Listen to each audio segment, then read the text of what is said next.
Level 1, Shop Helper with a Stinger. 2 years gone in the hot fabrication bay, and at 20, your income crosses $2,450. You sweep spatter from the slag-covered floor so senior welders can keep the paying work moving. The strip road shop runs on heat, noise, steel racks, and men waiting for Hank Sorensen to point. The owner's chrome service truck makes your towel-wrapped rods look temporary. Hourly shop pay rewards being present, even when the saved metal is worth more than the clock admits. Your scratched auto-darkening hood feels like the first professional thing that belongs to you. After closing, the borrowed corner becomes your tiny practice business. Hank teaches you to read whether a joint is tied in or dressed up on top. Hank commands the bay, and he notices who stays late. A farmer calls because a gate cannot wait until morning, and the greasy address note becomes your first urgent outside lead. Mobile work has started before you own the right truck. You drive night calls with rods riding beside your work boots. Sparks shower from a raised livestock gate at dusk as cattle press the fence, and your tiny welder screams on a long cord. The farmer pays for avoided hauling because moving broken metal to the shop would cost him more time than your field repair. The pawnshop flux core welder barely survives the farmyard distance. Can a helper charge more when the broken metal cannot move? Repair cash gets counted against rent before more rods. A trailer owner asks for a cheap patch before work starts. The customer wants it fast, cheap, and strong enough for the road. The cracked trailer returns loud enough for the whole bay. You walk toward the customer instead of hiding by the weld curtains. Hank makes you grind out the failure where everyone can see it. Cheap repairs lose twice when the comeback eats the original pay and steals the next job's time. Your thrift store leather jacket hangs smoky as the night. Repair money disappears. Access and reliability may matter more than the lowest price. You sell urgent outside repair calls instead of favors. Emergency callers pay because downtime spreads through animals, crews, and hauling. The cheap grinder and separating boots now look like working assets. You aim the sedan toward the county road, choosing broken metal where it fails. Level 2, One Truck Mobile Welder. You blow out 22 candles and letter the pickup doors, $5,850 now. County roads become your sales floor, commute, and waiting room. The used engine-driven welder turns the truck bed into a shop. You take calls from muddy yards where equipment cannot leave. Direct fees come from the owner whose machine is losing money. Chained bottles and lead reels make strangers treat you like a business. A landscaping owner calls while crews wait beside a cracked dump trailer frame. Skid steers roll past while a whole crew waits on your repair. The owner watches the clock and pushes for a lower field price. Does saving a crew's day justify charging more than shop labor? You judge whether the frame needs a patch or a real reinforcement. The price rises when hauling the trailer would cost the landscaping owner the job. You quote the emergency as saved production. The repaired trailer returns to work before the crew loses daylight. Mobile welding sells uptime to people burning payroll. Farm gates, rental lots, and roadside breakdowns now run from the truck. Dirty hundreds come in at the gas station, and fuel money leaves almost as fast. You check the welder's oil because one failure can erase the week. A rainstorm floods the generator welder and cancels a booked Saturday. You snap the tarp tight and call parts shops before sunrise. The parts counter wants payment before releasing the drowned ignition parts. Owning the rig means keeping the margin and absorbing every breakdown. Borrowed parts money turns Saturday's full schedule into Monday's debt. A farmer waits because his broken auger has no backup machine. Customers remember who rescues them, but only if you can arrive.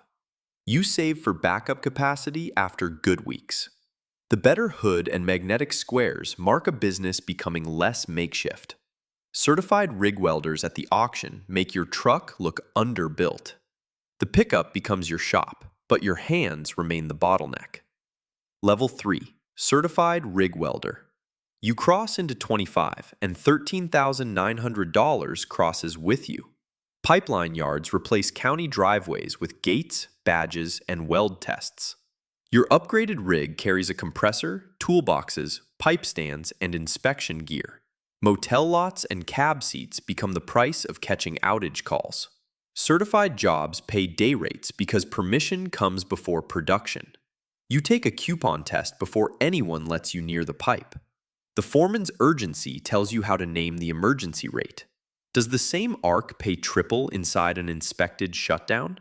Shutdowns pay premiums because idle cranes and crews cost more than welders. Serious money arrives while dinner still comes from a gas station tailgate. You drive overnight from rail spur repairs to power plant work. Under floodlights, sparks fall on fire blankets while inspectors circle the plant outage. Hank appears as the inspector, quieter now, but holding the gate. Hank will not pass a joint because the schedule is bleeding money. The inspector protects the owner from hidden failure after pressure returns. You study the crew board because one rejection can send you home.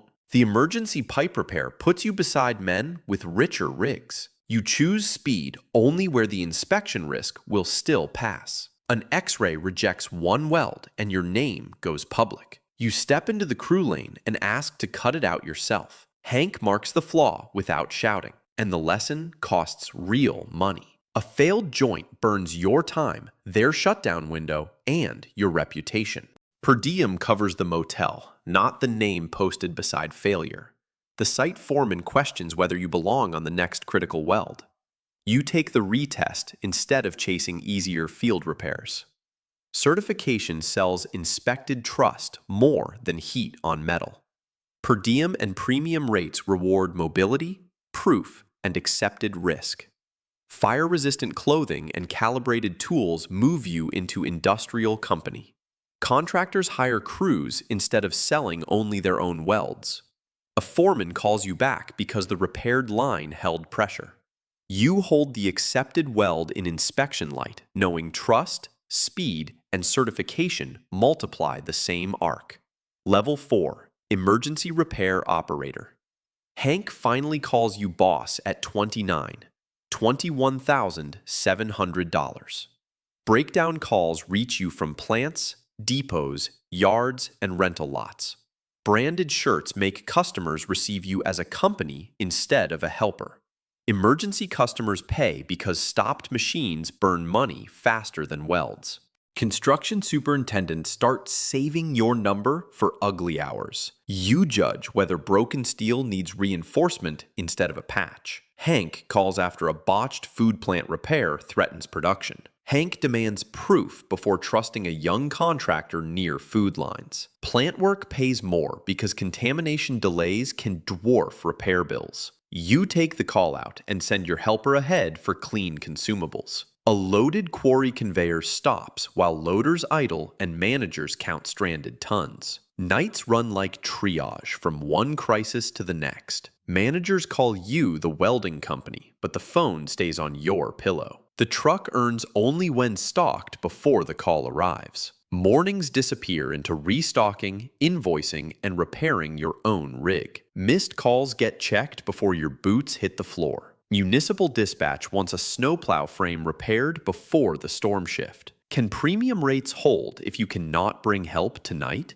Your helper quits by text while the plow job is already loaded. You slam the truck door and call 3 welders anyway. The fleet supervisor threatens to call a bigger outfit next storm. One missed municipal response can erase months of repeat emergency fees. You bring in a paid backup welder instead of saving the labor cost. Margin without sleep is a dangerous job wearing a company name. The crane hoist lifts jobs your old pickup could not touch. The plow leaves before dawn and the account stays active. Tow fleets rotate drivers without destroying one man. You mark the empty second call slot on the shop wall before the next call reaches the phone. Level 5, 3-truck field crew. 2 years later, you're 33, and the 3-truck yard clears $37,600. Sunrise sends 3 rigs toward a factory, a farm, and a city repair. Fuel cards and stocked shelves turn panic buying into operating rhythm. You dispatch welders by skill, while customers expect you everywhere.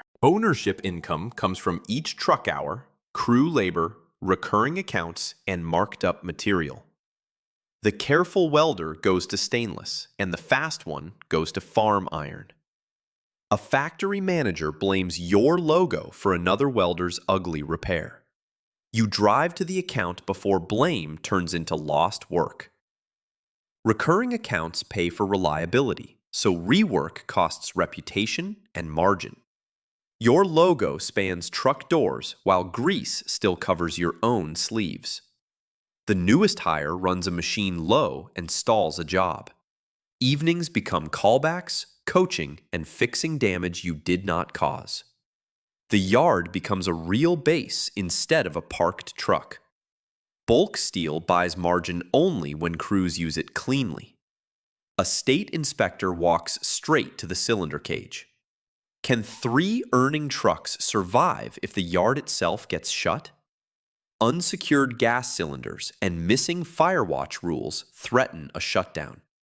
You cut off the morning rollout and keep every crew inside. Welders complain that safety rules will slow the money down. Shutdown would idle trucks, wages, accounts, and the material markup. You buy proper cages, name firewatch leads, and stop guessing. Finished jobs get checked for judgment, not pretty welds. A bigger company fails when hidden habits stay small. The forklift makes steel inventory feel like owned capacity. Crews wait for assignments instead of treating you like extra muscle. The inspector returns and releases the yard without closing accounts. A bridge subcontractor asks whether your crews carry certifications. Certified work pays higher because failure becomes public liability. You hang foreman keys on the wall, turning shop rules into command structure. Level 6, Structural Site Contractor. The general contractor hands you the bridge schedule, $72,800 now. Your work moves onto bridges, stadium steel, airports, and treatment plants. Midnight lane closure glows while crews repair steel beside roaring traffic. Company manlifts and light towers make your crews look like the prime trade. Structural contracts pay for certification, availability, and liability your company can absorb. You meet the general contractor about crane timing and traffic windows. The superintendent wants speed, while the inspector demands procedure. You pull a crew back when wind threatens weld quality. One rejected structural joint can turn profit into unpaid delay. Hank trains apprentices near your company sign instead of failing you. Authority means protecting standards when everyone else wants speed. You travel between night closures, equipment breakdowns, and planning meetings. You meet the municipal engineer about repair phasing and public access. Subcontract packages reward coordination because idle cranes cost more than welders. Planning rooms now put your company at the table, but inspectors still catch tiny flaws. Foremen now carry your name into places you cannot stand. A water plant repair exposes missing rods from company stock.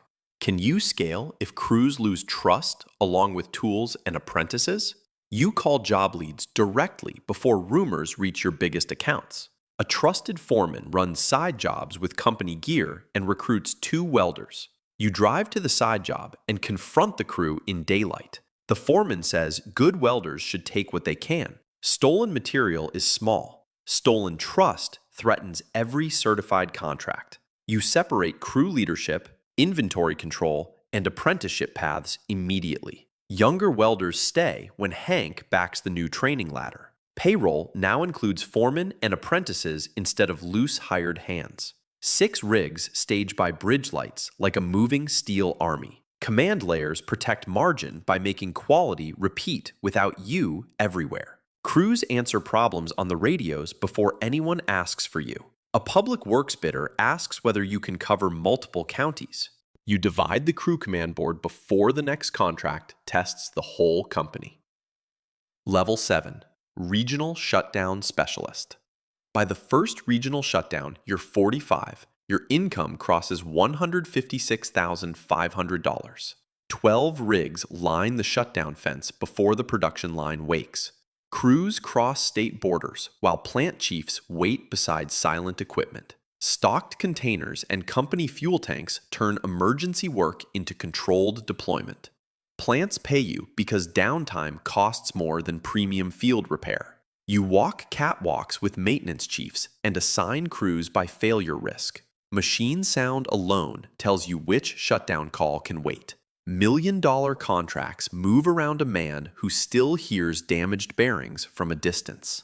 A refinery scheduler demands more welders after your roster is full. Every extra promise risks penalties when one crew misses restart time. You refuse the easy overtime because the booked shutdown must finish first. You walk outside and call the foreman before anger reaches the crew. Hank finishes the last apprentice class and leaves his inspection stamp for the school. Your old standard survives only if other hands carry it. Payroll week arrives while the biggest customer's payment still has not cleared. Can a contractor look rich and still miss 40 family paychecks? Trucks earn later, but welders, fuel, hotels, and suppliers need money now. The steel supplier threatens to freeze deliveries unless yesterday's balance is covered. You check the crews gathering before payday talk turns into panic. Paying suppliers on time would leave payroll short for 40 households. Your home weekend disappears into bank calls and supplier bargaining. Ownership means absorbing the timing gap before anyone else feels it. The banker wants collateral against trucks already committed to shut down work.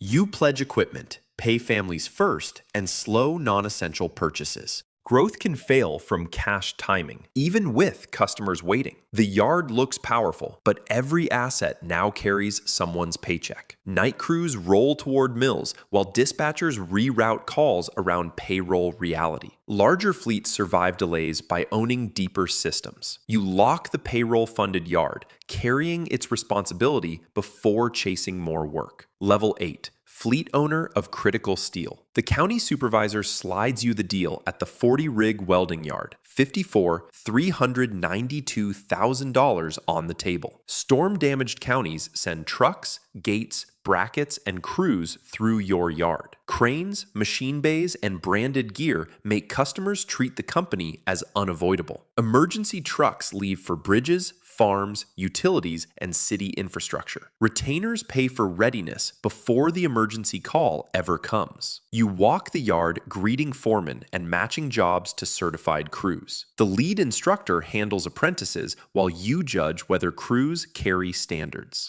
A cracked livestock gate now waits among branded rigs and industrial steel. You approve the community gate repair without charging the broke farmer. Generosity costs minutes, but trust brings emergency calls no advertisement buys. Old customers bring sons who want spots in your booths. 3 new counties sign retainers after seeing the storm response moving. Scale pays when idle capacity becomes guaranteed response instead of wasted equipment. The operations manager pushes faster hiring to cover every new contract. Can the name survive if strangers wear it before they are ready? A rushed repair comes back cracked before the customer restarts work. You stop the outbound trucks and call every foreman into the yard. A public works chief asks whether growth made the company careless. You refund the job and send your best crew instead of blaming hires. One bad field repair threatens premium retainers more than it costs today. The business is trust wearing your logo. You freeze hiring and rebuild training before adding another county. Instructors test new welders with inspectors before they touch customer equipment. The training center becomes as valuable as the rig fleet outside. At dusk, rigs depart while booth rows glow behind lines of apprentices. Hank's stamp remains on the shelf while his students lead crews. The training wing roll-up door rattles like the first bay. The trade multiplies through people you trained, hired, corrected, and trusted. Trucks keep moving as farmers, crews, mechanics, and welders fill the yard around